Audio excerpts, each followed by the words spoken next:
Hello Dragon Wisps, and welcome to today's video. I'm Joseph, also known as the Dragon Whisperer. Today I'm going to start reading The Hobbit by J.R.R. Tolkien. I'm going to be doing this because I said I wanted to start doing one of either the Lord of the Rings series or the Game of Thrones, Song of Ice and Fire. And I originally I was going to wait until I finished Twilight, but I figured I'll start doing this so that you got more to look forward to. Or not more to look forward to, more of a variety. Also, I would like to state right now, I'm looking at my eyes and the light must be at a great angle. I like how my eyes look right now.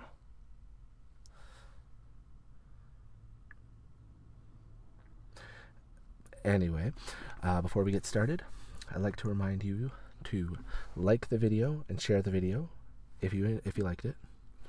And if you happen to not be a Dragon Wisp yet, feel free to hit that subscribe button right down here to subscribe to the channel and become a Dragon Wisp. Also, there's going to be links in the description for both my Patreon page and my merchandise if you'd like to support the page more directly. But anyway, without any further ado, let's begin The Hobbit.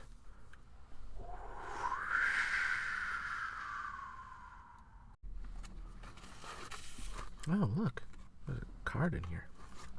I guess I'm using that as a bookmark. The Hobbit, or There and Back Again. Illustrations.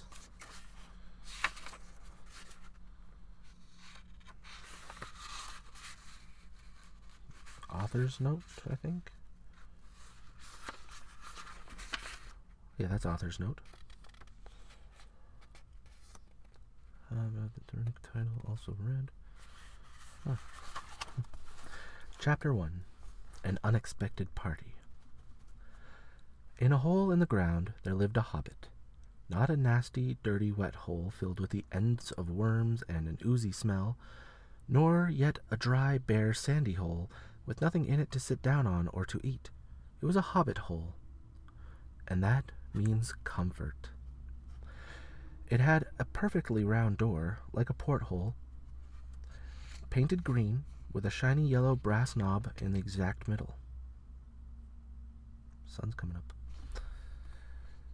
The door opened onto a tube-shaped hall like a tunnel, a very comfortable tunnel, without smoke, with paneled walls, and floors tiled and carpeted, provided with polished chairs, and lots of pegs for hats and coats. The hobbit was fond of visitors. The tunnel wound on and on, going fairly but not quite straight into the side of the hill. The hill, as all the people for many miles around called it, and many little round doors opened out of it. First on one side, and then on another. No going upstairs for the hobbit. Bedrooms, bathrooms, cellars, pantries, lots of these. Wardrobes, he had whole rooms devoted to clothes. Kitchens, dining rooms, all were on the same floor, and indeed on the same passage. The best rooms were all on the left-hand side, going in, for those were the only ones to have windows. Deep set round windows, looking over his garden, and meadows beyond, sloping down to the river.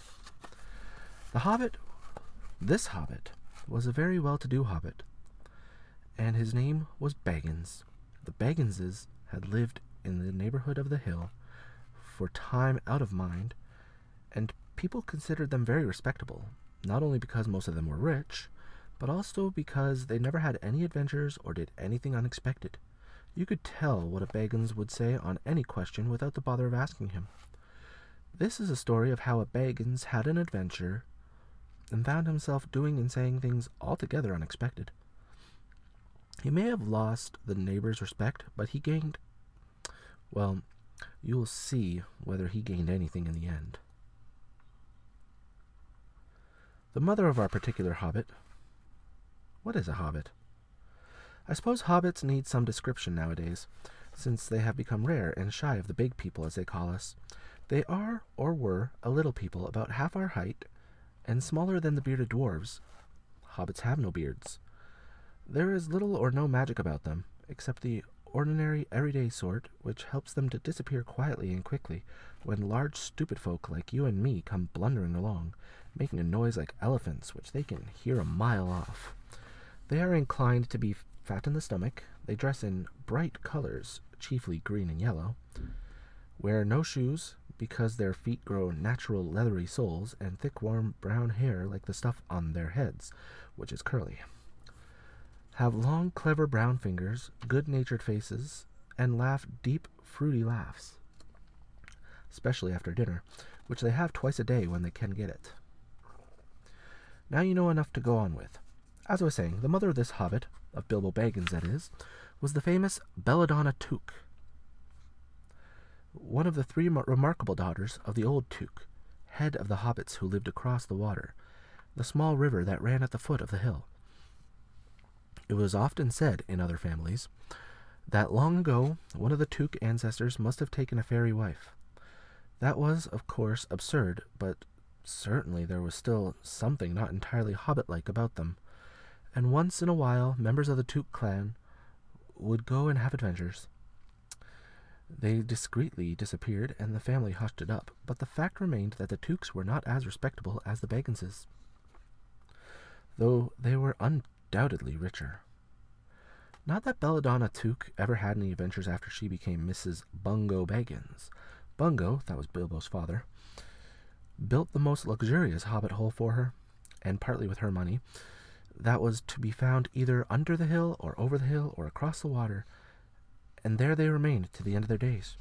Still, it is probable that Bilbo, her only son, although he looked and behaved exactly like a second edition of his solid and comfortable father, got something a bit queer in his make-up from the Took side, something that only waited for a chance to come out.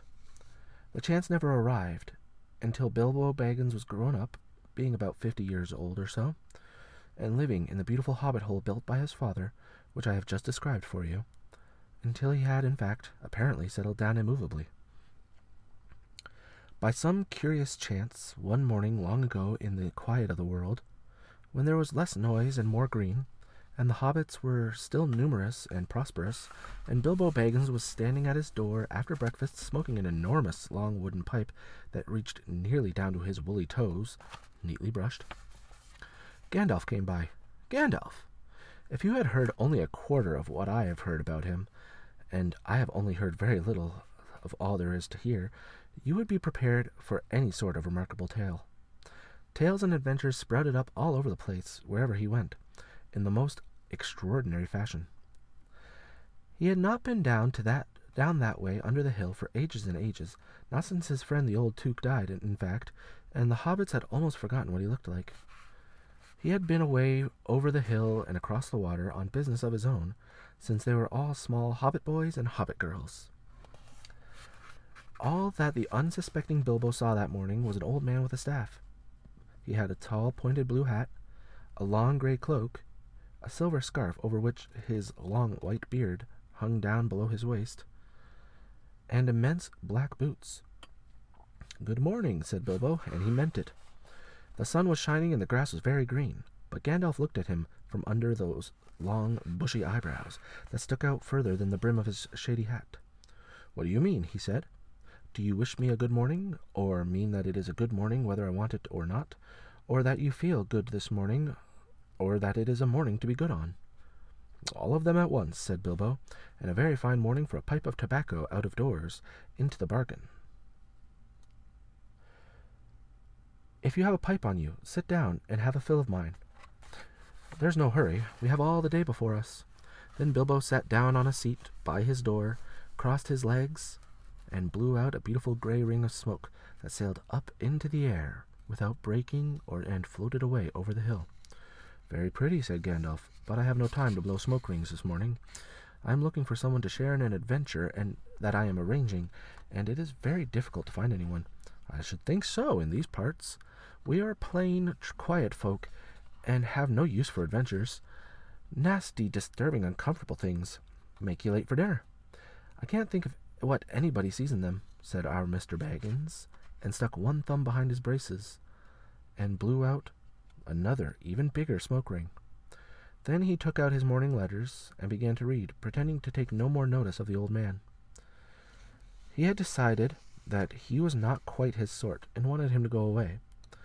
But the old man did not move. He stood leaning on his stick and gazing at the hobbit without saying anything, till Bilbo got quite uncomfortable and even a little cross. "Good morning," he said at last. "We don't want any adventures here, thank you. You might try over the hill or across the water." By this he meant that the conversation was at an end. "What a lot of things you do use good morning for," said Gandalf. "Now you mean that you want to get rid of me, and that it won't be good till I move off."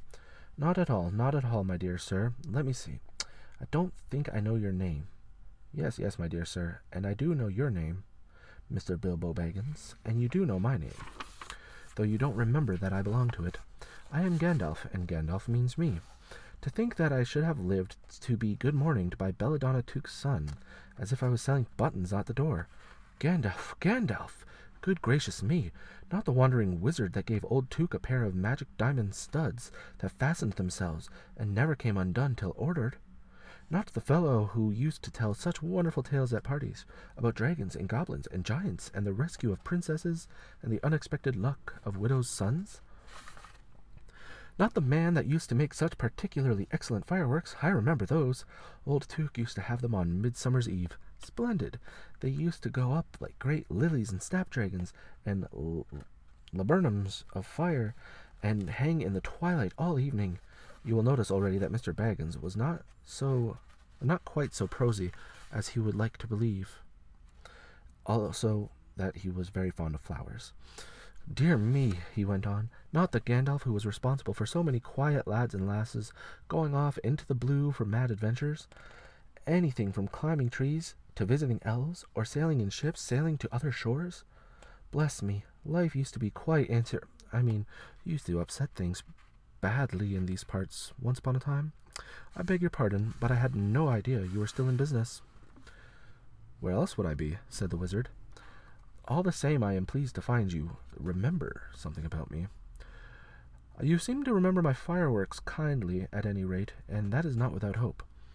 Indeed, your old grandfather Took's sake, and for the sake of poor Belladonna, I will give you what you asked for." "I beg your pardon, I haven't asked for anything." "Yes, you have, twice now. My pardon. I give it you. In fact, I will go so far as to send you on this adventure. Very amusing for me, very good for you, and very profitable, too, very likely, if you ever get over it." "Sorry, I don't want any adventures, thank you. Not today. Good morning. But please come to tea any time you like. Why not tomorrow? Come tomorrow. Goodbye." With that, the hobbit turned and scuttled inside his round green door, and shut it as quickly as he dared, not to seem rude. Wizards are, after all, wizards. I don't quite remember the chapters being this long. This is a problem. "What on earth did I ask him to tea for?" he said to himself as he went to the pantry. He had only just had breakfast, but he thought a cake or two and a drink or something would do him good after his fright. Gandalf, in the meantime, was still standing outside the door and laughing long but quietly. After a while he stepped up, and with the spike of his staff, scratched a weird sign on the hobbit's beautiful green front door.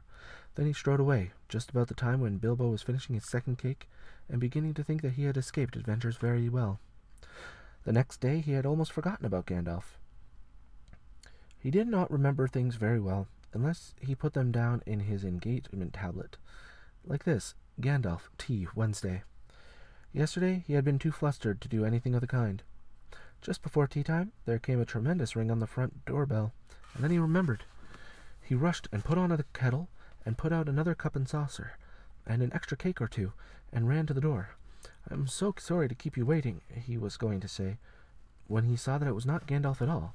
It was a dwarf, with a blue beard tucked into a golden belt, and very bright eyes under his dark green hood. As soon as the door was opened, he pushed inside, just as if he had been expected. He hung his hooded cloak on the nearest peg, and "Dwellin at your service," he said with a low bow. "Bilbo Baggins at yours," said the hobbit, too surprised to ask any questions for the moment. When the silence that followed had become uncomfortable, he added, "I'm just about to take tea. Pray, come and have some with me." A little stiff, perhaps, but he meant it kindly.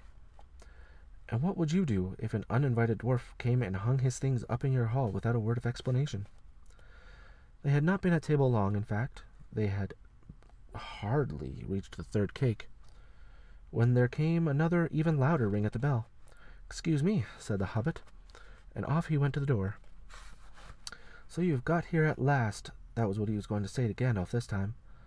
But it was not Gandalf. Instead, there was a very old-looking dwarf on the doorstep, with a white beard and a scarlet hood, and he too hopped inside as soon as the door was open, just as if he had been invited. "I see they have begun to arrive already," he said, when he caught sight of Dwalin's green hood hanging up. He hung his red one next to it, and "Balin at your service," he said, with his hand on his breast. "Thank you," said Bilbo with a gasp. It was not the correct thing to say, but "they have begun to arrive" had flustered him badly. He liked visitors, but he liked to know them before they arrived, and he preferred to ask them himself. He had a horrible thought that the cakes might run short, and then he, as the host, he knew his duty and stuck to it, however painful. He might have to go without. Oh, go without the cake? "Come along in and have some tea," he managed to say after taking a deep breath. "A little beer would suit me better, if it is all the same to you, my good sir," said Balin with the white beard. "But I don't mind some cake. Seed cake, if you have any." "Lots," Bilbo found himself answering, to his own surprise. And he found himself scuttling off, too, to the cellar to fill a pint beer mug, and then to a pantry to fetch 2 beautiful round seed cakes, which he had baked that afternoon for his after-supper morsel. When he got back, Balin and Dwalin were talking at the table like old friends. As a matter of fact, they were brothers.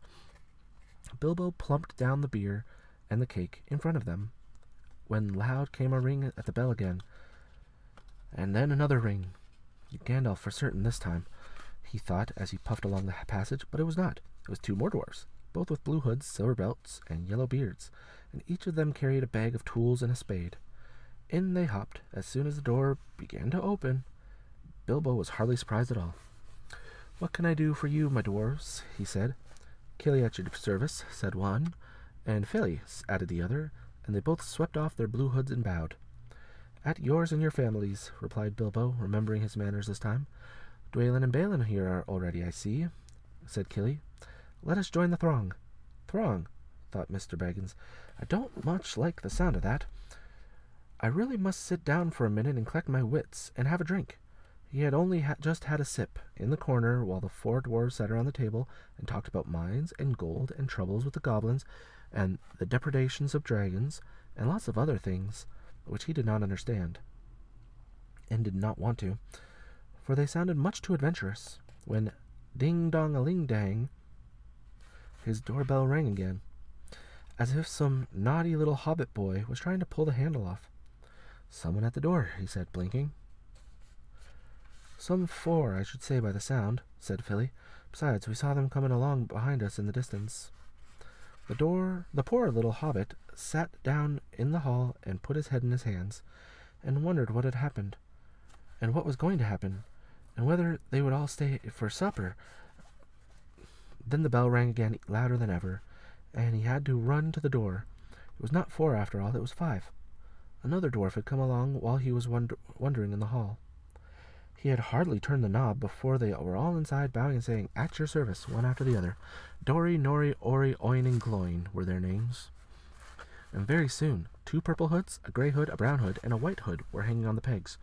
and off they marched, with their broad hands stuck in their gold and silver belts to join the others. This is Beard. Already it had almost become a throng. Some called for ale, and some for porter, and one for coffee, and all of them for cakes, so the hobbit was kept very busy for a while. A big jug of coffee had just been set in the hearth, the seed cakes were gone, and the dwarves were starting on a round of buttered scones, when there came a loud knock.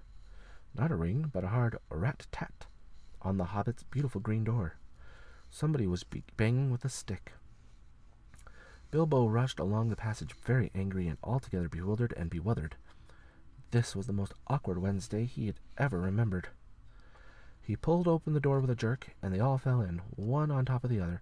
More dwarfs, 4 more, and there was Gandalf behind, leaning on his staff and laughing. He had made quite a dent on the beautiful door. He had also, by the way, knocked out the secret mark that he had put there the morning before. Carefully, carefully, he said. It is not like you, Bilbo, to keep friends waiting on the mat. And then open the door like a pop gun. Let me introduce Bifur, Buffer, Bomber, and especially Thorin. At your service, said Bifur, Buffer, and Bomber, standing in a row. Then they hung up 2 yellow hoods and a pale green one, and also a sky blue one with a long silver tassel. This last one belonged to Thorin, an enormously important dwarf, in fact, no other than the great Thorin Oakenshield himself, who was not at all pleased at falling flat on Bilbo's mat with Bifur, Boffer, and Bomber on top of him. For one thing, Bomber was immensely fat and heavy. Thorin, indeed, was very haughty, and said nothing about service, but poor Mr. Baggins said he was sorry so many times, and at last he grunted, "Pray don't mention it," and stopped frowning. "Now we are all here," said Gandalf, looking at the row of 13 hoods, the best detachable party hoods, and his own hat hanging on the pegs. "Quite a merry gathering. I hope there is something left for the late-comers to eat and drink. What's that? Tea? No, thank you. A little red wine, I think, for me." "And for me," said Thorin. "And raspberry jam and apple tart," said Bifur. "And mince pies and cheese," said Buffer. "And pork pie and salad," said Bomber. "And more cakes, and ale, and coffee, if you don't mind," called the other dwarfs through the door. "Put on a few eggs, that's a good fellow," Gandalf called after him, as the hobbits slumped off to the pantries. "And just bring out the cold chicken and pickles." Wow. Seems to know as much about the inside of my larders as I do myself, thought Mr. Baggins, who was feeling positively flummoxed, and was beginning to wonder whether a most wretched adventure had not come right into his house. By the time he had got all the bottles and dishes and knives and forks and glasses and plates and spoons and things piled up on big trays, he was getting very hot and red in the face and annoyed. I'm going to take a break here. I'm starting to get a very dry mouth. I'm going to finish reading this chapter later.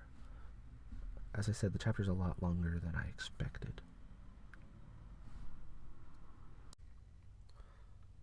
Welcome back. "Confusticate and bebother these dwarves," he said aloud. "Why don't they come and lend a hand? Lo and behold, there stood Balin and Dwalin at the door of the kitchen, and Fili and Kili behind them, and before he could say knife, they had whisked the trays and a couple of small tables into the parlor and set out everything afresh. Gandalf sat at the head of the party, with the 13 dwarves all around, and Bilbo sat on a stool at the fireside, nibbling at a biscuit. His appetite was quite taken away, and trying to look as if this was all perfectly ordinary and not in the least an adventure. The dwarves ate, and talked, and time got on. At last they pushed their chairs back, and Bilbo made a move to collect the plates and glasses. "I suppose you will all stay to supper?" he said in his politest, unpressing tones. "Of course," said Thorin, "and after. We shan't get through the business till late, and we must have some music first. Now to clear up."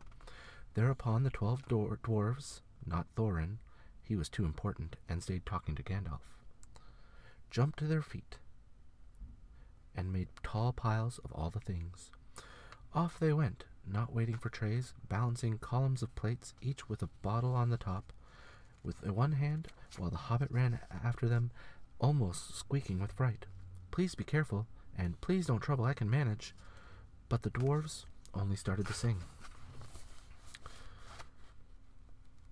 Chip the glasses and crack the plates, blunt the knives and bend the forks. That's what Bilbo Baggins hates. Smash the bottles and burn the corks. Cut the cloth and tread on the fat. Pour the milk on the pantry floor. Leave the bones on the bedroom mat. Splash the wine on every door. Dump the crocks in a boiling bowl. Pound them up with a thumping pole.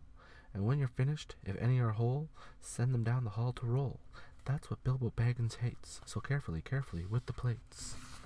And of course they did none of these dreadful things, and everything was cleaned and put away safe and as quick as lightning, while the hobbit was turning round and round in the middle of the kitchen, trying to see what they were doing.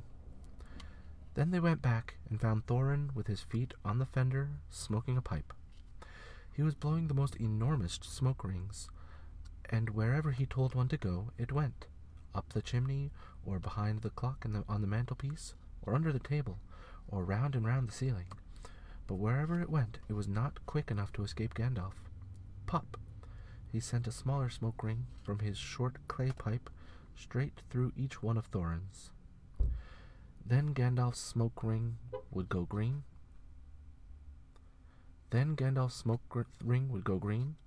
And come back to hover over the wizard's head.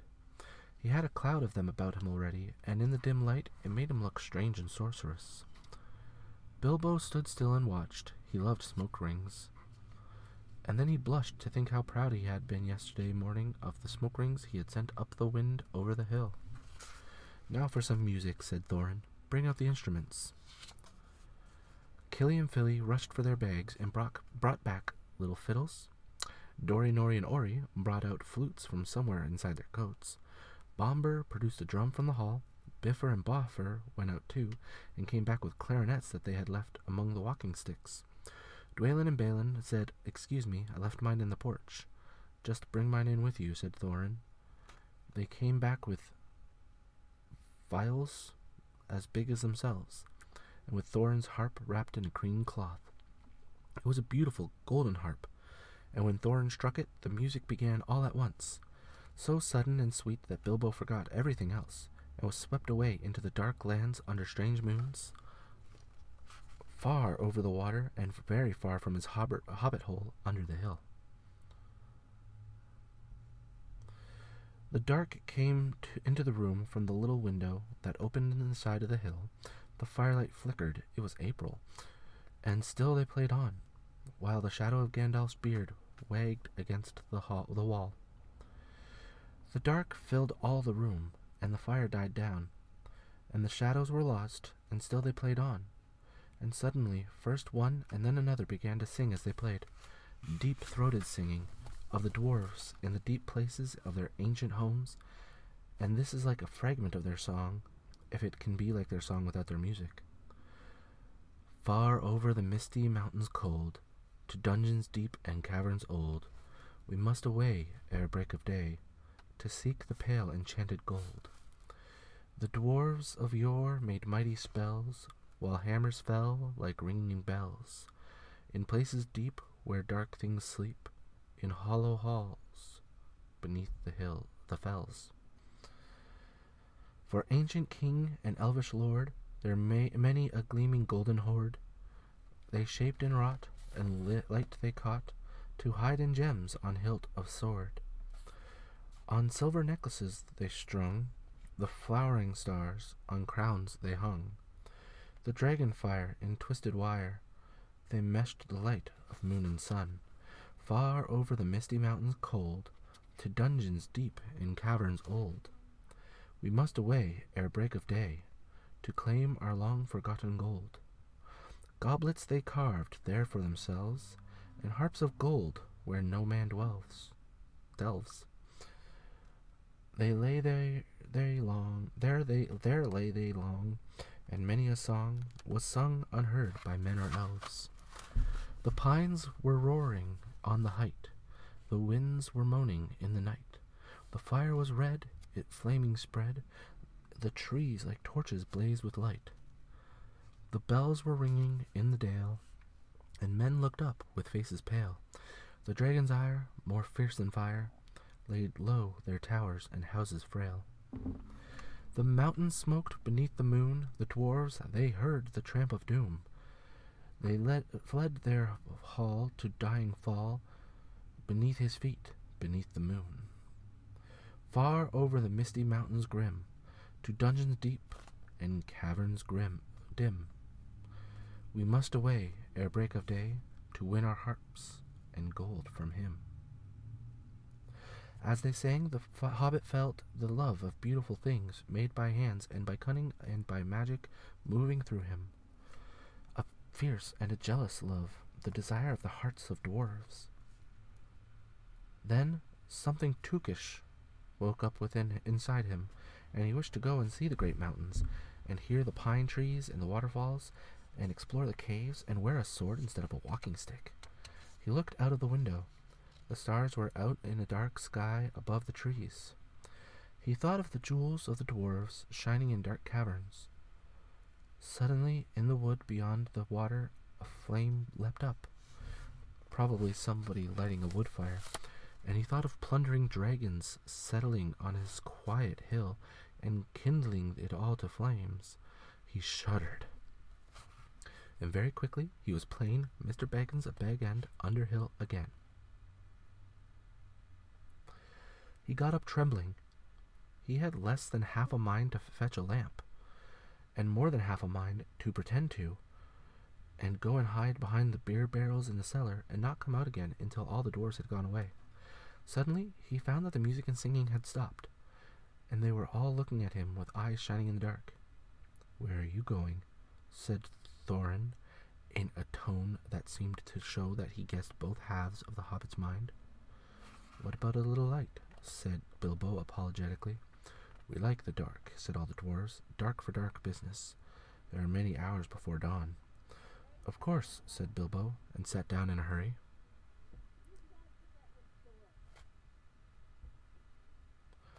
He missed the stool and sat in the fender, knocking over the poker and shovel with a crash. "Hush," said Gandalf. "Let Thorin speak." And this is how Thorin began. "Gandalf, dwarves, and Mr. Baggins, we are met together in the house of our friend and fellow conspirator, this most excellent and audacious hobbit. May the hair on his toes never fall out. All praise to his wine and ale." He paused for a breath, and for a polite remark from the hobbit.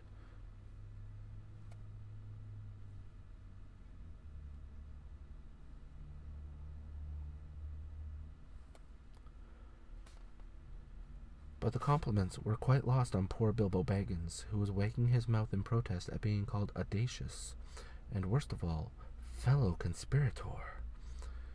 Though no noise came out, he was so flummoxed. So Thorin went on. "We are met to discuss our plans, our ways, means, policy, and devices. We shall soon, before the break of day, start on our long journey, a journey from which some of us, or perhaps all of us, except our friend and counselor, the ingenious wizard Gandalf, may never return. It is a solemn moment. Our object is, I take it, well known to us all. To the estimable Mr. Baggins, and perhaps to one or two of the younger dwarves, I think I should be right in naming Killy and Philly, for instance. The exact situation at the moment may require a little brief explanation.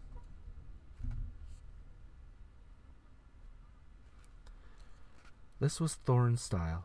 He was an important dwarf. If he had been allowed, he would probably have gone on like this until he was out of breath, without telling anyone anything that was not known already. But he was rudely interrupted. Poor Bilbo couldn't bear it any longer.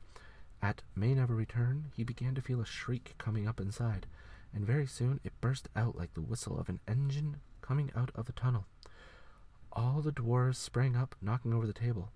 Gandalf struck a blue light on the end of his magic staff, and in its firework glare the poor little hobbit could be seen kneeling on the hearthrug, shaking like a jelly that was melting.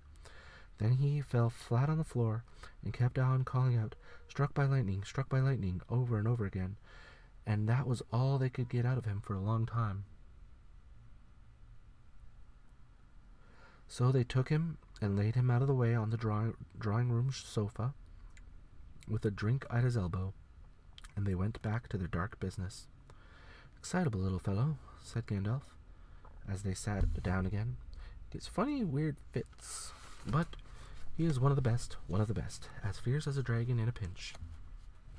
If you have ever seen a dragon in a pinch, you will realize that this was only poetical exaggeration applied to any hobbit, even to old Tuke's grand uncle Bull Roarer, who was so huge for a hobbit that he could ride a horse.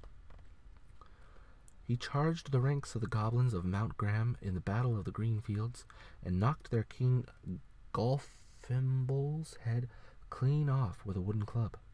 It sailed 100 yards through the air and went down a rabbit hole, and in this way the battle was won and the game of golf invented at the same moment. In the meanwhile, however, Bull Roarer's gentler descendant was reviving in the drawing room. Why did I say drawing? Drawing room. After a while and a drink, he crept nervously to the door of the parlor. This is what he heard. Gloin speaking. "Humph," or some snort more or less like that. "Will he do you think?" It is all very well for Gandalf to talk about this hobbit being fierce, but one shriek like that in a moment of excitement would be enough to wake the dragon and all his relatives and kill the lot of us. I think it sounded more like fright than excitement. In fact, if it had not been for the sign on the door, I would have been sure we had come to the wrong house. As soon as I clapped eyes on the little fellow bobbing and puffing on the mat, I had my doubts. He looked more like a grocer than a burglar. Then Mr. Baggins turned the handle and went in. The Took side had won. He suddenly felt he would go without bed and breakfast to be thought fierce. As for little fellow bobbing on the mat, it almost made him really fierce. Many a time afterwards, the Baggins part regretted what he did now, and he said to himself, "Bilbo, you were a fool. You walked right in and put your foot in it." "Pardon me," he said, "if I have overheard words that you are saying. I don't pretend to understand what you were talking about, or your reference to the burglars, but I think I am right in believing," this is what he called being on his dignity, "that you think I am no good. I will show you. I have no signs on my door. It was painted a week ago, and I am quite sure you have come to the wrong house. As soon as I saw your funny faces on the doorstep, I had my doubts, but treat it as the right one. Tell me what you want done, and I will try it. If I have to walk from here to the east of East and fight the wild werewolves in the last desert, I had a great-great-great-granduncle once, Bull Roarer Took, and yes, but that was long ago," said Gloin. "I was talking about you, and I assure you there is a mark on this door, the usual one in the trade, or it used to be. Burglar wants a good job, plenty of excitement, and reasonable reward. That's how it is usually read. You can say expert treasure hunter instead of burglar if you like. Some of them do. It's all the same to us. Gandalf told us that there was a man of the sort in these parts looking for a job at once, and that he had arranged for a meeting here this Wednesday tea time." "Of course there is a mark," said Gandalf. "I put it there myself, for very good reasons. You asked me to find the 14th man for your expedition, and I chose Mr. Baggins. Just let anyone say I chose the wrong man or the wrong house, and you can stop at 13 and have all the bad luck you like, or go back to digging coal." He scowled so angrily at Gloin that the dwarf huddled back in his chair, and when Bilbo tried to open his mouth to ask a question, he turned and frowned at him and stuck out his bushy eyebrows, till Bilbo shut his mouth tight with a snap. "That's right," said Gandalf. "Let's have no more argument. I have chosen Mr. Baggins, and that ought to be enough for all of you. If I say he is a burglar he is, or will be when the time comes. There is a lot more in him than you guess, and a deal more than he has any idea of himself. You may, possibly, all live to thank me yet. Now, Bilbo, my boy, fetch the lamp, and let's have a little light on this." On the table, in the light of the big lamp, was with a red shade. He spread a piece of parchment, or rather like a map.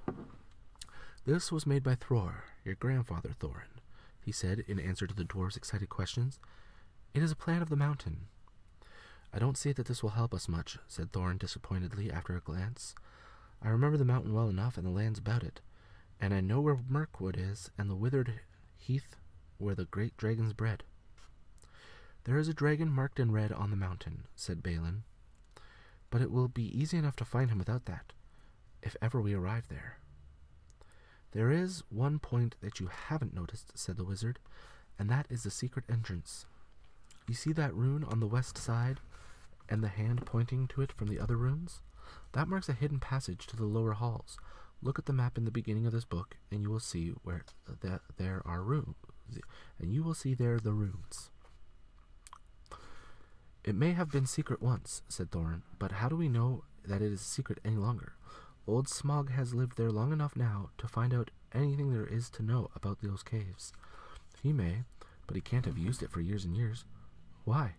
Because it is too small. 5 feet high the door, and 3 may walk abreast, and say the runes.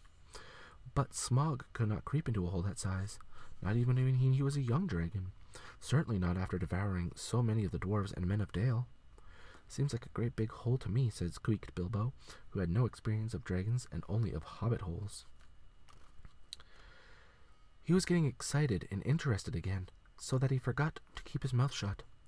He loved maps, and in his hall there hung a large one of the country round, with all his favorite walks marked on it in red ink. How could such a large door be kept secret from everybody outside, apart from the dragon? He asked. He was only a little hobbit, you must remember. In lots of ways, said Gandalf. But in what way this one has been hidden, we don't know without going to see. From what it says on the map, I should guess there is a closed door by which has been made to look exactly like the side of the mountain. That is the usual dwarves' method. I think that is right, isn't it? Quite right, said Thorin. Also, went on Gandalf, I forgot to mention that with the map went a key, a small and curious key. Here it is, he said, and handed it to Thorin, a key with a long barrel and intricate wards made of silver. Keep it safe.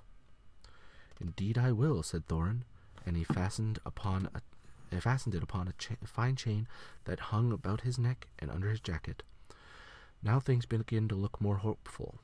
This news alters them much for the better. So far, we have had no clear idea of what to do.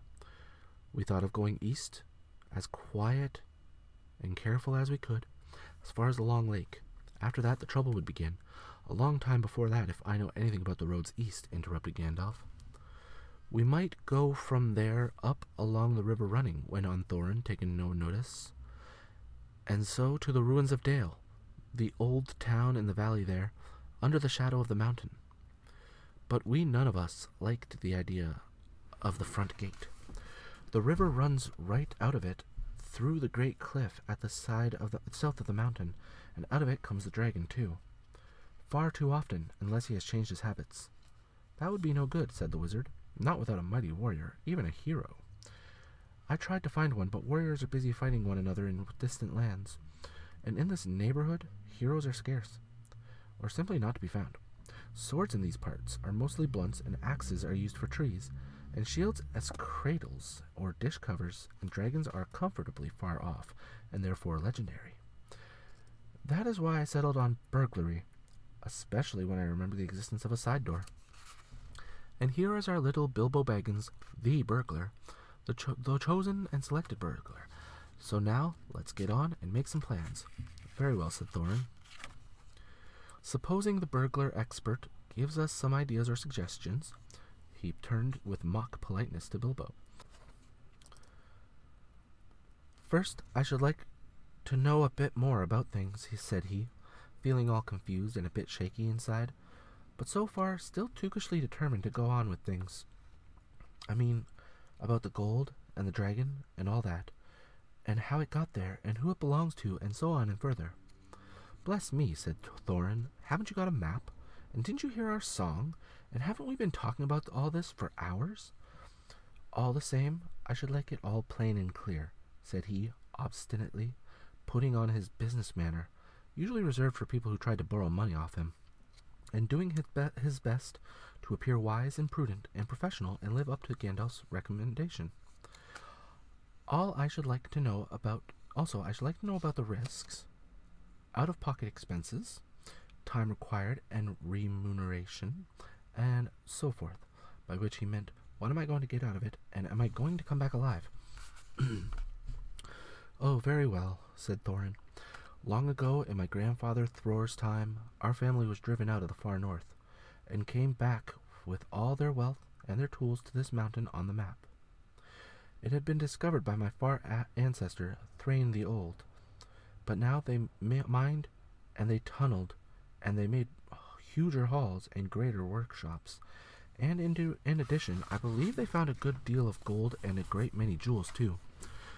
Anyway, they grew immensely rich and famous, and my grandfather was king under the mountain again, and treated with great reverence by the mortal men who lived to the south, and were gradually spreading up the running river as far as the valley overshadowed by the mountain. They built the merry town of Dale there in those days. Kings used to send for our smiths and reward even the least skillful most richly. Fathers would beg us to take their sons as apprentices and pay us handsomely, especially in food supplies, which we never bothered to grow or find for ourselves. Altogether, those were good days for us, and the poorest of us had money to spend and to lend, and leisure to make beautiful things just for the fun of it, not to speak of the most marvelous and magical toys, the like of which is not to be found in the world nowadays. So my grandfather's halls became full of armor and jewels and carvings and cups, and the toy market of Dale was the wonder of the north. Undoubtedly, this was what brought the dragon. Dragons steal gold and jewels, you know, from men and elves and dwarves, wherever they can find them, and they guard their plunder as long as they live, which is practically forever unless they are killed, and never enjoy a brass ring of it. Different dragons. Definitely different dragons from the Whisperer.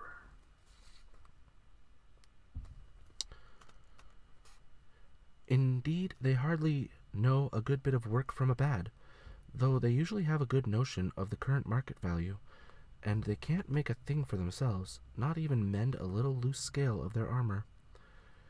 There were lots of dragons in the north in those days, and gold was probably getting scarce up there, with the dragons flying south or getting killed, and all the general waste and destruction that dragons make going from bad to worse.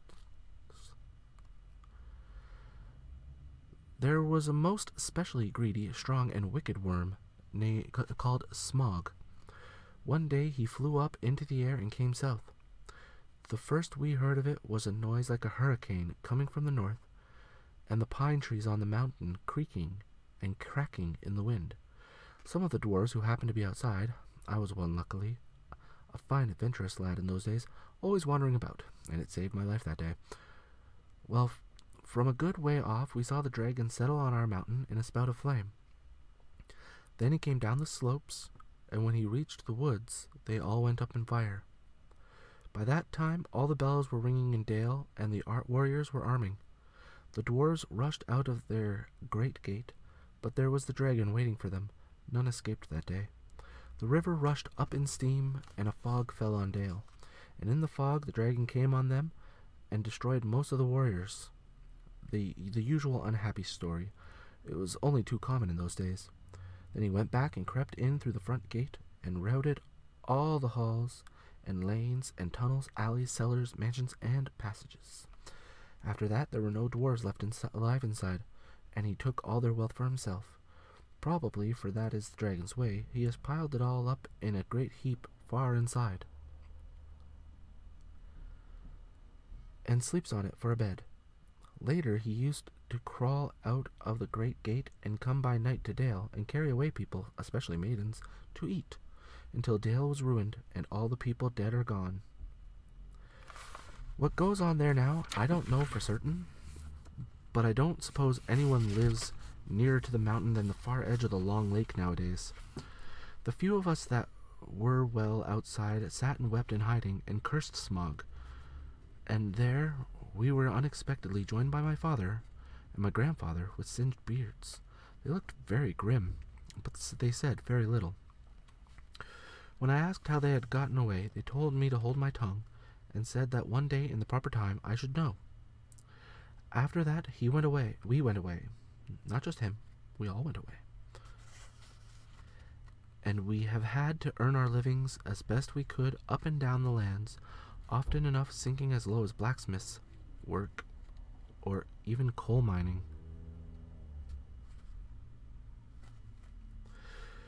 But we have never forgotten our stolen treasure. And even now, when I will allow we have had a good bit laid by and are not so badly off, here Thorin stroked the gold chain around his neck, we still mean to get it back, and to bring our curses home to Smog if we can. I have often wondered about my father's and my grandfather's escape. I see now they must have had a private side door, which only they knew about. But apparently they made a map, and I should like to know how Gandalf got hold of it, and why it did not come down to me, the rightful heir. I did not get a hold of it, I was given it, said the wizard. Your grandfather Thror was killed, you remember, in the mines of Moria by Azog the goblin. Curse his name, yes, said Thorin. And Thrain, your father, went away on the 21st of April, 100 years ago last Thursday, and has never been seen by you since. True, said Thorin. Well, your father gave me this to give to you, and if I have chosen my own time and way for handing it over, you can hardly blame me, considering the trouble I had to find you. Your father could not remember his own name when he gave me the paper, and he never told me yours. So on the whole, I think I ought to be praised and thanked. Here it is, said he, handing the map to Thorin. I don't understand, said Thorin, and Bilbo felt he would have liked to have said the same. The explanation did not seem to explain. Your grandfather, said the wizard slowly and grimly, gave the map to his son for safety before he went to the mines of Moria. Your father went away to try his luck with the map after your grandfather was killed, and lots of adventures of a most unpleasant sort he had, but he never got near the mountain. How he got there, I don't know, but I found him a prisoner in the dungeons of the necromancer. Whatever were you doing there? Asked Thorin with a shudder, and all the dwarfs shivered. Never you mind, I was finding things out, as usual, and a nasty, dangerous business it was. Even I, Gandalf, only just escaped. I tried to save your father, but it was too late. He was witless and wandering, and had forgotten almost everything except the map and the key. We have long ago paid the goblins of Moria, said Thorin. We must give a thought to the necromancer. Don't be absurd. He is an enemy far beyond the powers of all the dwarves put together, if they could all be collected from the four corners of the world. The one thing your father wished was for his son to read the map and use the key. The dragon and the mountain are more than big enough tasks for you. Hear, hear, said Bilbo, and accidentally said it aloud. Hear what? They all said, turning suddenly towards him, and he was so flustered that he answered, Hear what I have got to say. What's that? They asked. Well, I should say that you ought to go east and have a look around. After all, there is the side door, and dragons must sleep sometimes, I suppose. If you sit on the doorstep long enough, I dare say you will think of something. And, well, don't you know, I think we have talked long enough for one night, and if you see what I mean. What about bed, and an early start and all that? I will give you a good breakfast before you go. Before we go, I suppose you mean, said Thorin. Aren't you the burglar? And isn't sitting on the doorstep your job, not to speak of getting inside the door? But I agree about bed and breakfast. I like 6 eggs with my ham, when starting on a journey, fried, not poached, and mind you don't break them. After all the others had ordered their breakfasts without so much as a please, which annoyed Bilbo very much, they all got up. The Hobbit had to find room for them all, and filled all his spare rooms and made beds on chairs and sofas before he got them all stowed and went to his own little bed very tired and not altogether happy. One thing he did make up his mind about was not to bother to get up very early and cook everybody else's wretched breakfast. The tookishness was wearing off, and he was not now quite so sure that he was going on any journey in the morning. As he lay in bed, he could hear Thorin still humming to himself in the best bedroom next to him. Far over the misty mountains cold, to dungeons deep and caverns old, we must away ere break of day to find our long-forgotten gold. Bilbo went to sleep with that in his ears, and it gave him very uncomfortable dreams. It was long after the break of day when he woke up. Thank you for joining me for today's video. I hope you enjoyed it. Chapter 1 of The Hobbit. Sorry I ended up breaking it up into a couple parts there. Like I said, my throat was getting very dry and I was having problems. I still like how my eyes look though. I think they looked better earlier. Anyway, so that's once again chapter 1 of The Hobbit. Feel free to comment below if you enjoyed it, and other videos you'd like to see, books you'd like to see read, or games you'd like to see played, or role plays you'd like to see, and I will add them to my to-do list. So, don't forget to thumbs up, subscribe to the channel if you haven't, and why not stop by the Patreon or the store, see if you want anything from there. Alright, anyway, as always, up in this corner is going to be a subscribe button. Up in this corner is going to be my latest video. This corner is going to be a video recommended for you by YouTube. And this corner is now going to be the Hobbit playlist. So, anyway, once again, thank you for joining me. And as always, have a peaceful day. Bye.